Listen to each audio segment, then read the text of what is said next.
Il ne vous induira jamais en erreur. Il ne vous mènera jamais sur un chemin qui pourrait lui déplaire.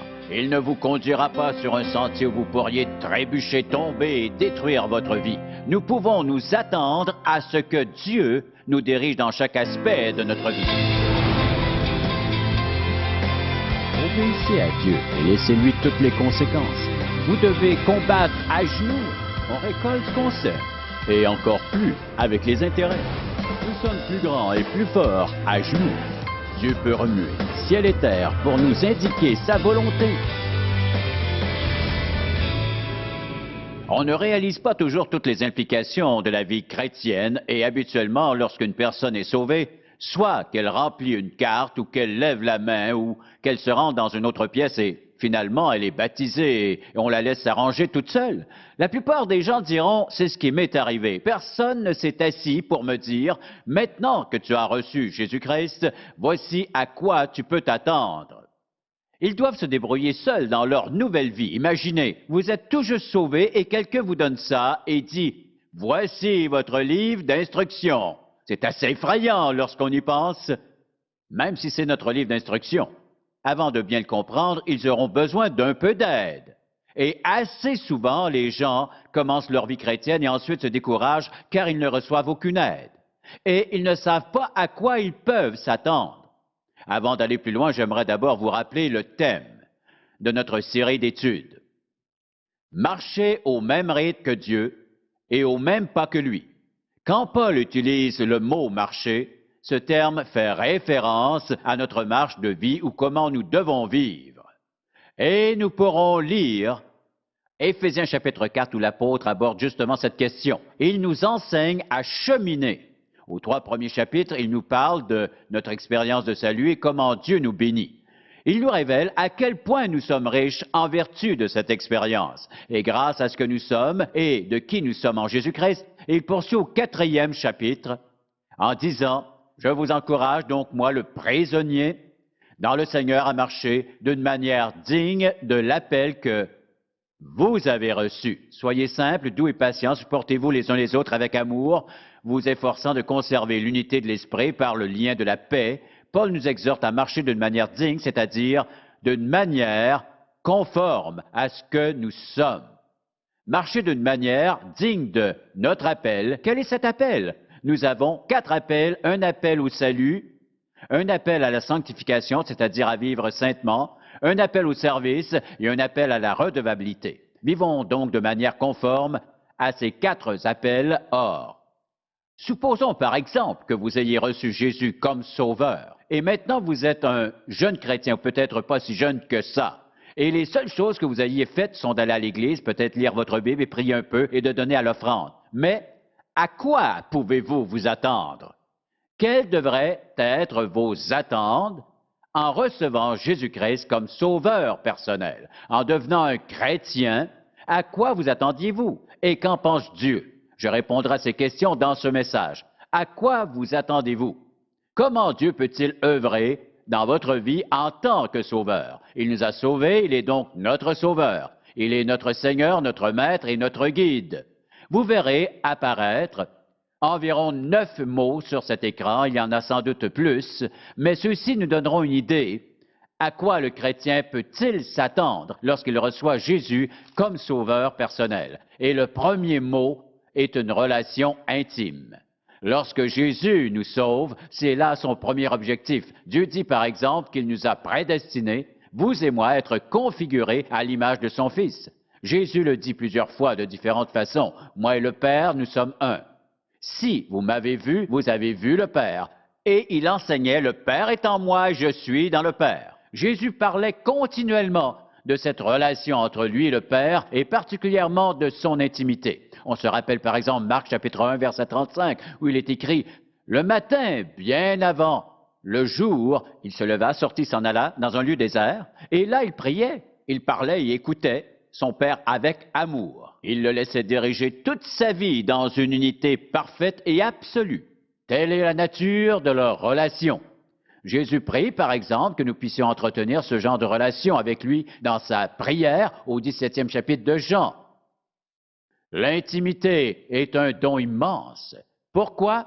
parce qu'il nous fait atteindre un stade d'existence indescriptible. Comment expliqueriez-vous l'amour?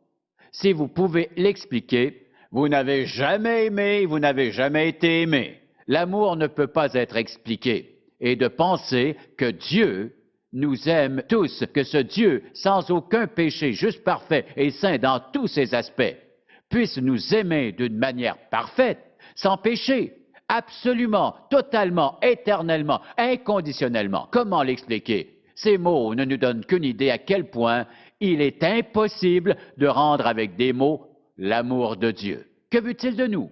Il nous a sauvés afin de développer cette relation avec nous. À quoi pouvons-nous nous attendre? Après l'avoir accepté comme sauveur, le chrétien peut développer cet immense sens d'intimité avec Dieu. Passons maintenant au deuxième mot. À vrai dire, c'est une expression. Il s'agit de son adéquate providence. Et ce sujet est particulièrement d'actualité en raison de nos problèmes financiers. Nous avons de la difficulté à gérer notre argent avec la flambée des prix du pétrole. Et pas seulement du pétrole. Nous sommes dans un contexte de crise économique et tout augmente. Nous devons donc marcher à son rythme en ce qui concerne la gestion de notre argent. Et quand nous pensons à marcher à la cadence de Dieu, qu'est-ce que ça veut dire? Au 6e chapitre de Matthieu, nous pouvons trouver quelques réponses. Alors, lorsque les gens sont inquiets et anxieux, se disent « Que ferons-nous si telle et telle chose arrive ?»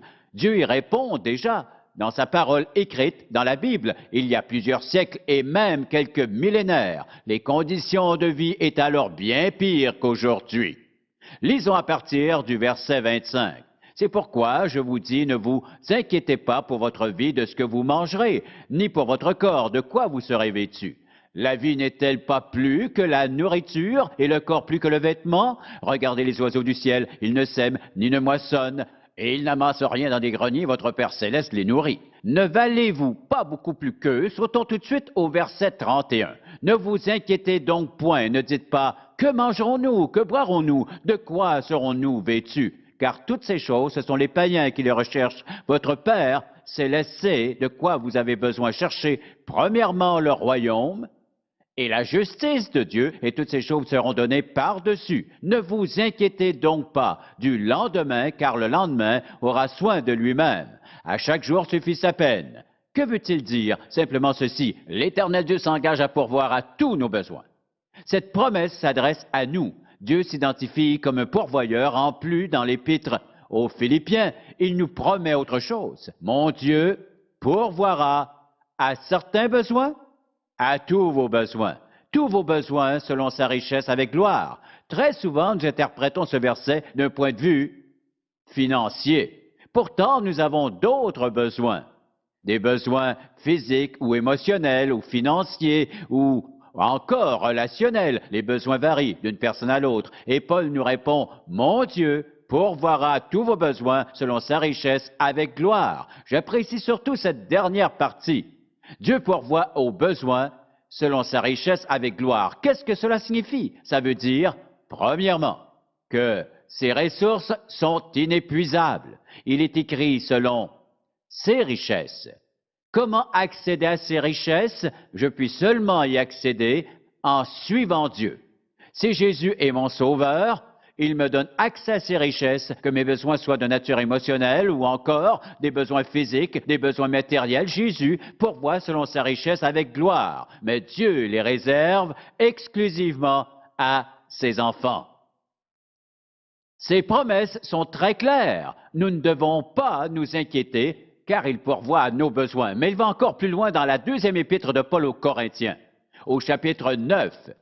La plupart des gens ne s'attardent pas sur ce passage. Pourtant, voici à quoi nous pouvons nous attendre lorsque nous marchons au même rythme que Dieu.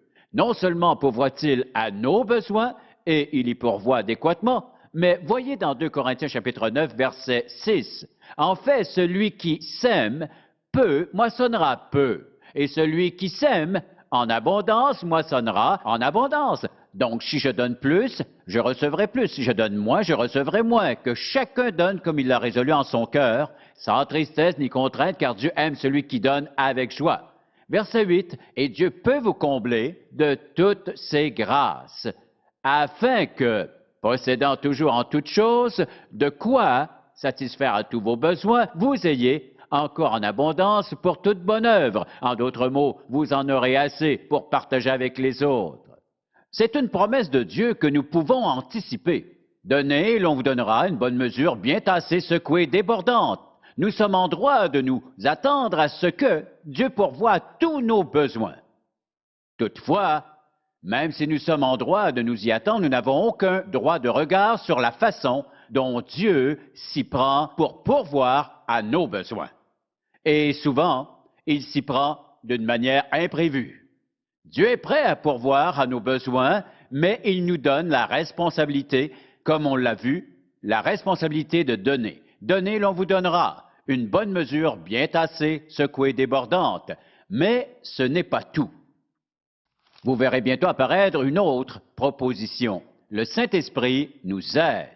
Car en recevant le Seigneur Jésus-Christ en tant que Sauveur, le Saint-Esprit est venu dans notre vie et vous a scellé à jamais en tant qu'enfant de Dieu.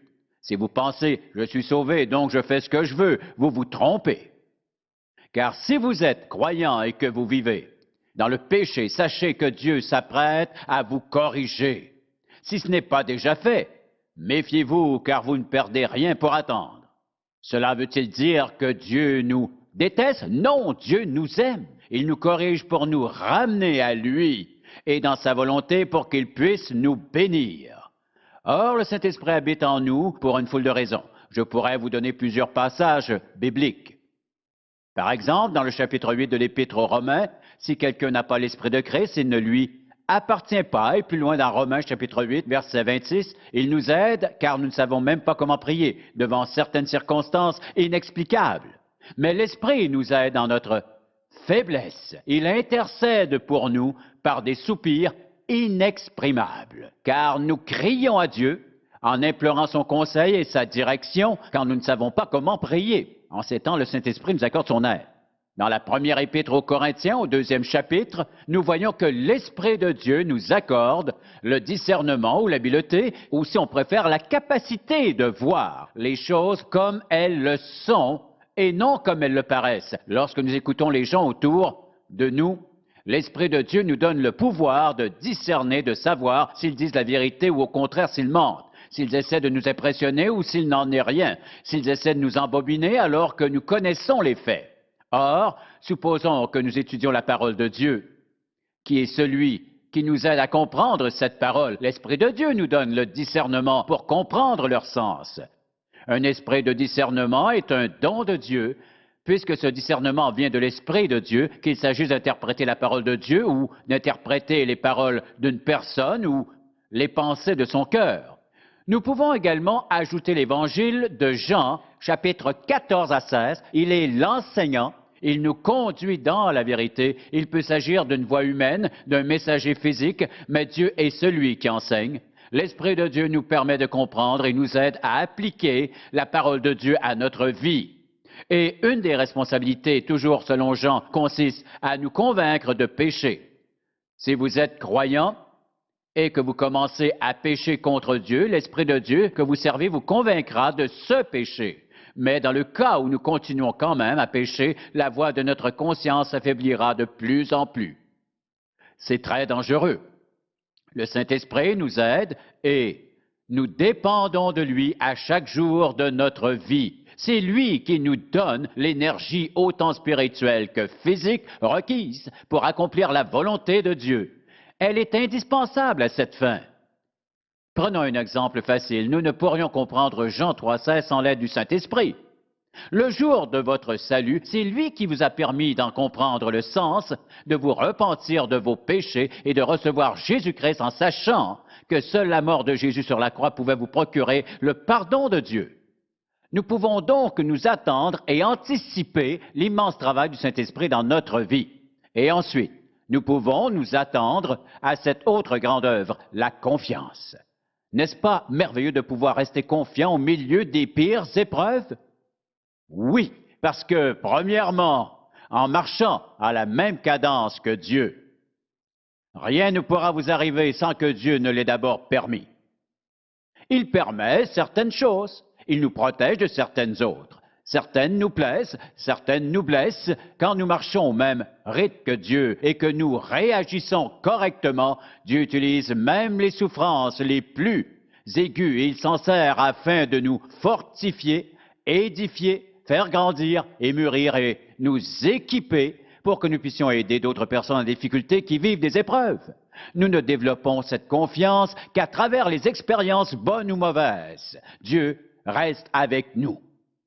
Des gens viennent parfois me voir pour me dire « Oh, vous ne savez pas ce que je vis en ce moment, si vous le saviez. Ma femme m'a laissé, mon mari m'a quitté et je vis telle ou telle énorme épreuve et pourquoi Dieu a permis ça? Écoutez, je peux seulement vous dire ceci. Au pire moment de ma vie, je me rappelle que c'était un dimanche après-midi. J'étais à genoux chez moi, près du sofa. Je disais à Dieu à quel point j'avais mal. Je pleurais. Je m'apitoyais peut-être un peu sur moi-même, je ne sais pas, en de telles situations, en quoi l'apitoiement se distingue-t-elle de la pure douleur? Je n'oublierai jamais tous les sentiments que j'éprouvais. J'ai un peu relevé la tête, et pendant un bref moment, fraction de seconde, c'est comme si je voyais la face du Christ. Je ne sais pas à quoi il ressemble, je vous dis ce que j'ai vu.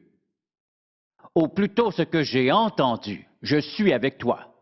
Et à partir de ce moment, j'ai renoncé à beaucoup de peine, de sentiments d'isolement, de frustration, d'anxiété, probablement de colère. Je suis avec toi. Rien ne peut se comparer à cela. Parfois, les gens me disent « Oh, pasteur, vous ne savez pas. » Oui, je sais. Vous n'êtes pas là. Je l'ai été. Comment vous faire comprendre? Je comprends. Mais je comprends aussi que les promesses de la parole de Dieu sont absolument vraies. Il a promis de ne jamais nous abandonner et il n'a fait aucune restriction. Il a dit jamais. Qu'est-ce que ça signifie? Que veut dire jamais? C'est assez simple à comprendre. Dieu a promis, je ne te laisserai, je ne t'abandonnerai jamais. Nous pouvons aussi nous attendre à d'inévitables conflits. Jésus en a eu. Nous sommes parfois tentés, en considérant la vie de Jésus, de s'imaginer que tout allait bien, mais allons dans la deuxième épître à Timothée pour un moment. Et là, nous lirons un verset intéressant. 2 Timothée au 3e chapitre et verset 12. Voyez-vous, les gens semblent penser qu'en vivant chrétiennement, on ne connaîtra que paix, bonheur et joie. Mais est-ce bien là le genre de vie que Jésus a vécu sur la terre? Non! Regardons ce verset 12. Or, tous ceux qui veulent vivre pieusement en Jésus-Christ seront persécutés. À quoi pouvons-nous nous attendre? À être persécutés. Si nous voulons vivre pieusement, nous serons mal compris. En disant la vérité, vous serez souvent mal compris. Au travail, vous serez mal compris. À la maison, vous pourriez l'être aussi. Ils haïront votre mode de vie. Certaines femmes vivent avec des hommes qui haïssent Dieu, mais elles sont croyantes. Des hommes vivent avec des femmes qui ne veulent rien entendre. Du christianisme, rien du tout. Des enfants vivent avec des parents totalement donnés au péché. Pourtant, ils veulent venir à l'église pour entendre la vérité. On trouve des conflits partout. Partout autour de nous, des conflits. Dans toutes les couches de la société, nous trouvons des gens qui se disputent entre eux. Et souvent, ces disputes peuvent dégénérer en toutes sortes de violences physiques et de souffrances. C'est absolument inévitable. Si vous voulez vivre pieusement en Jésus-Christ, vous serez confrontés à des conflits. Mais, rappelons-nous la promesse, il restera avec nous tout au long du chemin. Et ensuite, nous pouvons produire un impact positif.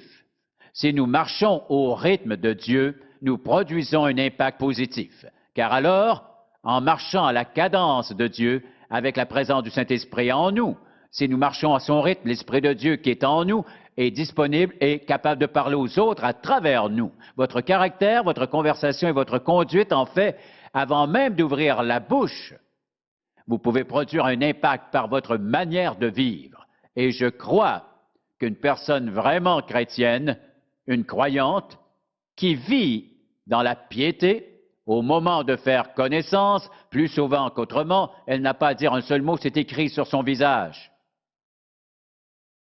Je ne dis pas que tous les croyants dégagent cet air, mais je dis que leur contenance peut l'exprimer. À cause d'un cœur pur et du fait qu'ils marchent avec Dieu, ils n'ont rien à cacher. Ils obéissent à Dieu et ils croient en sa parole. Ils n'ont rien à cacher. Et vous, voulez-vous finir vos jours en regardant l'ensemble de votre vie et dire, en fait, ma vie s'est limitée à peu de choses. Boulot, métro et avant d'aller faire dodo, un peu de plaisir à regarder la télévision jusqu'à minuit. Et le lendemain, recommencer toujours la même morne routine. Et maintenant, j'ai 60 ans, 65 ans, 75 ans. Et ma vie tire à sa fin. Ce sont là vos attentes? J'aime ce verset que nous pourrions peut-être lire. Tournez avec moi dans Actes, chapitre 13. J'ai pourtant lu ce texte à plusieurs reprises. Mais je ne l'avais pas vraiment saisi. Je l'ai lu récemment et là, ça m'a donné un choc. Comment ai-je pu lire ce texte durant toutes ces années sans en être frappé? Oh, je me fais souvent frapper comme ça. Dieu merci. Je peux vous dire franchement que je ne veux jamais lire ma Bible au point que ça ne m'atteigne plus. Jetons un coup d'œil sur le verset 36 du 13e chapitre des Actes. Or, David, après avoir en son temps servi au dessein de Dieu, est mort, a été réuni à ses pairs et a vu la corruption. Qu'est-ce qu'il a fait? Il l'a servi au dessein de Dieu. Il a produit un impact dont on parle encore aujourd'hui. Considérez les psaumes. Il a connu des hauts et des bas. Quand vous voulez être réconforté et fortifié, allez dans les psaumes, car il a servi au dessein de Dieu dans chaque aspect de sa vie, au milieu des conflits. Ainsi en est-il, pour nous, nous produisions plus d'impact au milieu des conflits. J'aimerais ajouter un élément ou deux pour terminer, et je vous ai préparé une courte liste de mots que vous pouvez noter. J'attire d'abord votre attention sur le thème général de cette série. Si vous marchez au rythme de Dieu, vous le servirez. Vous ne pourrez pas marcher à son rythme sans le servir. Et au 12e chapitre de Jean, nous en avons la preuve évidente. Remarquez bien ce qui est écrit ici. Jean chapitre 12, verset 26. Si quelqu'un me sert, qu'il me suive, qu'il marche à mon rythme. Et là où je suis, là aussi sera mon serviteur. Si quelqu'un me sert, le Père l'honorera. Jésus-Christ est venu pour donner sa vie en rançon pour beaucoup, pour servir et non pour être servi. Et pour mener une authentique vie de croyant qui marche au rythme de Dieu, vous devez le servir. Et David, après avoir servi au dessein de Dieu, il y a consacré sa vie. Ensuite, le Seigneur l'a pris. Je vous pose alors la question. À quel dessein servez-vous? La plupart des gens ne servent qu'eux-mêmes. Ils vivent pour eux-mêmes. Mon argent, mon temps, ma famille, mon plaisir, mon ceci, mon cela, ils n'ont aucune pensée pour Dieu, pour servir à son dessein. Mais Dieu vous a créé pour servir à son dessein, pour accomplir son plan pour votre vie, quel qu'il soit. Car cela l'honore. Nous pouvons le servir de différentes manières. En témoignant de lui à notre travail. Nous pouvons aussi témoigner de lui en aidant les gens dans le besoin. Vous dites, ce n'est pas ça, servir Dieu? Mais oui! Dieu ne nous appelle pas tous à faire la même chose. Il nous appelle à le servir. Et je vous le répète une autre fois, à la fin de votre vie, que voulez-vous voir en faisant le bilan? Ceux que vous avez conduits à Christ, ceux que vous avez aidés, ceux que vous aurez sauvés d'une vie gâchée par les drogues ou l'alcool, ceux que vous aurez contribué à vêtir ou encore à nourrir, ceux à qui vous aurez fait le monde, ceux pour qui vous aurez prié, vous aurez alors servi le Dieu vivant. Car vous voyez, servir le Dieu vivant dépasse de loin la vie d'un simple chrétien qui va seulement à l'Église, pour ensuite vivre comme le monde le reste de la semaine. Servir Dieu exige un effort délibéré de votre part. Et je vous propose d'accomplir ceci, de vivre votre vie pour qu'à chaque jour, vous puissiez dire à la fin de la journée, Seigneur Jésus-Christ, j'ai essayé de servir à ton dessein aujourd'hui. Soyez certains que vous dormirez mieux. Vous vous sentirez mieux dans votre peau. Vous vous sentirez mieux dans votre relation avec Dieu. Et pourquoi? Parce que soudainement, vous serez monté à un niveau supérieur. Car alors, vous serez où Dieu veut que vous soyez. Vous vivrez pour le servir. Maintenant, n'auriez-vous pas souhaité entendre cela lorsque vous avez été sauvé? Que quelqu'un vous approche pour vous dire toutes ces choses? Pour vous catapulter dans la vie chrétienne. La plupart ont pris ce rythme de croissance. Et pourquoi? Ce n'est pas qu'ils ne voulaient pas, c'est simplement qu'ils ne savaient pas. Maintenant, vous savez. Et rassurez-vous, je n'invente rien, je vous partage simplement la vérité de la parole de Dieu. Le mode d'emploi pour l'humanité, le livre de Dieu, la manière de vivre, la manière de mourir, la manière d'être heureux et en paix, comme l'a dit Jésus. Je vous donne ma paix, je ne vous donne pas comme le monde donne, car cela ne fonctionne pas. Que votre cœur ne se trouble point et ne s'alarme point. Je veux vous encourager, si vous n'avez pas reçu Jésus-Christ en tant que sauveur, à tout ce que vous pouvez perdre si vous ne l'avez pas. Mais si vous voulez améliorer votre vie, soumettez-la au Seigneur Dieu. Dites-lui que vous confessez vos péchés et que vous croyez qu'il est mort sur la croix en donnant son sang pour vous racheter.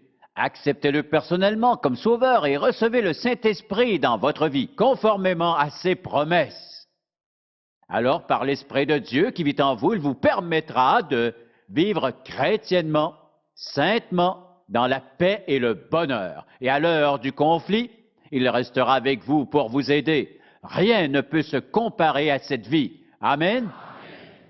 Père, nous te sommes reconnaissants de ton immense amour pour nous. Je prie que le Saint-Esprit grave ce message profondément dans le cœur de toutes les personnes qui l'entendront.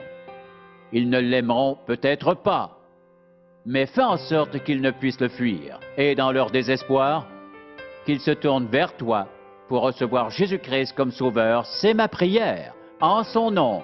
Amen. Pour obtenir plus d'informations sur les ministères en contact ou pour savoir comment entretenir une relation personnelle avec Jésus-Christ, composez notre numéro de téléphone ou écrivez-nous en utilisant l'adresse sur votre écran.